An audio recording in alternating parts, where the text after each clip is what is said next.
Hello, this is part 6 of The Wizard of Oz, and this chapter is called The Cowardly Lion. Let's have a look. All this time, Dorothy and her companions had been walking through the thick woods. The road was still paved with yellow brick, but these were much covered by dried branches and dead leaves from the trees, and the walking was not at all good. There were few birds in this part of the forest, for birds love the open country where there is plenty of sunshine, but now and then there came a deep growl from some wild animal hidden among the trees.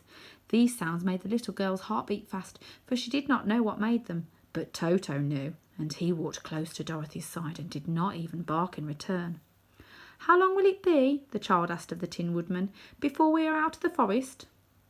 "I cannot tell," was the answer, "for I have never been to the Emerald City, but my father went there once when I was a boy, and he said it was a long journey through a dangerous country. Although nearer to the city where Oz dwells, the country is beautiful, but I am not afraid, so as long as I have my oil can, and nothing can hurt the Scarecrow, while you bear upon your forehead the mark of the Good Witch's kiss, and that will protect you from harm." "But Toto," said the girl anxiously, "what will protect him?" "We must protect him ourselves if he is in danger," replied the Tin Woodman. Just as he spoke there came from the forest a terrible roar, and the next moment a great lion bounded into the road. With one blow of his paw he sent the Scarecrow spinning over and over to the edge of the road, and then he struck at the Tin Woodman with his sharp claws. But, to the lion's surprise, he could make no impression on the tin, although the woodman fell over in the road and lay still. Little Toto, now that he had an enemy to face, ran barking toward the lion, and the great beast opened his mouth to bite the dog when Dorothy, fearing Toto would be killed, and heedless of danger, rushed forward and slapped the lion upon his nose as hard as she could, while she cried out, "Don't you dare bite Toto! You ought to be ashamed of yourself, a big beast like you, to bite a poor little dog." "I didn't bite him," said the lion, as he rubbed his nose with his paw where Dorothy had hit it. "No, but you tried to," she retorted. "You are nothing but a big coward." "I know it," said the lion, hanging his head in shame. "I've always known it, but how can I help it?" "I don't know, I'm sure, to think of your striking a stuffed man like the poor Scarecrow." "Is he stuffed?" asked the lion in surprise, as he watched her pick up the Scarecrow and set him upon his feet, while she patted him into shape again. "Of course he's stuffed," replied Dorothy, who was still angry. "That's why he went over so easily," remarked the lion.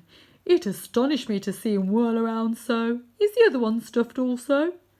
"No," said Dorothy, "he's made of tin," and she helped the woodman up again. "That's why he nearly blunted my claws," said the lion. "When they scratched against the tin it made a cold shiver run down my back. What is the little animal you are so tender of?" "He's my dog, Toto," answered Dorothy. "Is he made of tin or stuffed?" asked the lion.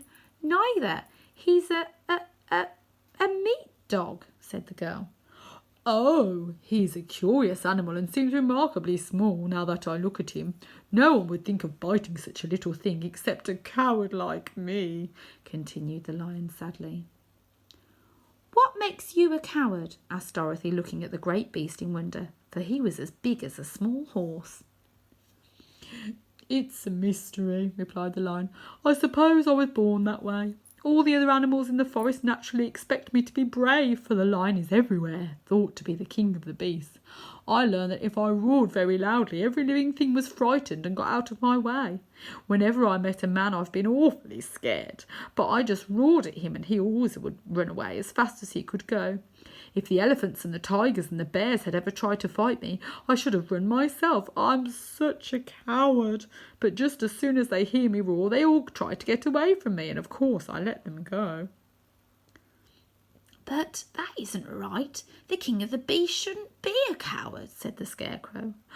"I know it," returned the lion, wiping a tear from his eye with the tip of his tail. "It is my great sorrow, and it makes my life very unhappy. But whenever there is danger, my heart begins to beat fast." "Perhaps you have a heart disease," said the Tin Woodman. "It may be," said the lion. "If you have," continued the Tin Woodman, "you ought to be glad, for it proves you have a heart. For my part, I have no heart, so I cannot have heart disease." "Perhaps," said the Lion thoughtfully, "if I had no heart, I should not be a coward." "Have you brains?" asked the Scarecrow. "I suppose so. I've never looked to see," replied the Lion.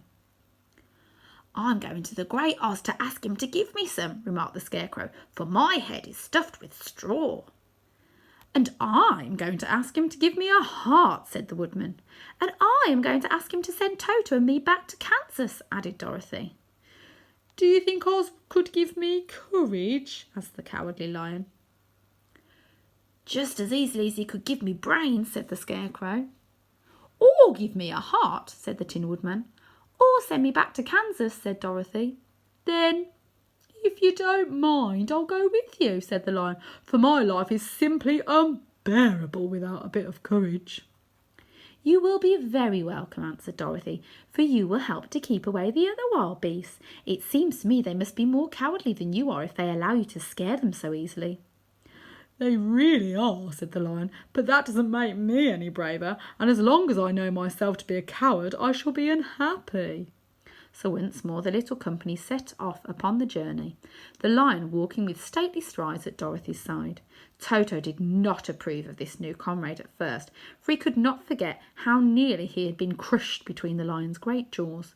But after a time he became more at ease, and presently Toto and the Cowardly Lion had grown to be good friends. During the rest of that day there was no other adventure to mar the peace of their journey. Once, indeed, the Tin Woodman stepped upon a beetle that was crawling along the road and killed the poor little thing. This made the Tin Woodman very unhappy, for he was always careful not to hurt any living creature, and as he walked along he wept several tears of sorrow and regret. These tears ran slowly down his face and over the hinges of his jaw, and there they rusted. When Dorothy presently asked him a question, the Tin Woodman could not open his mouth, for his jaws were tightly rusted together. He became greatly frightened at this and made many motions to Dorothy to relieve him, but she could not understand. The Lion was also puzzled to know what was wrong, but the Scarecrow seized the oil can from Dorothy's basket and oiled the Woodman's jaws, so that after a few moments he could talk as well as before. "This will serve me a lesson," said he, "to look where I step, for if I should kill another bug or beast, I should surely cry again, and crying rusts my jaws so that I cannot speak." Thereafter he walked very carefully with his eyes on the road, and when he saw a tiny ant toiling by, he would step over it so as not to harm it. The Tin Woodman knew very well he had no heart, and therefore he took great care never to be cruel or unkind to anything. "You people with hearts," he said, "have something to guide you, and need never do wrong, but I have no heart, and so I must be very careful. When Oz gives me a heart, of course, I needn't mind so much."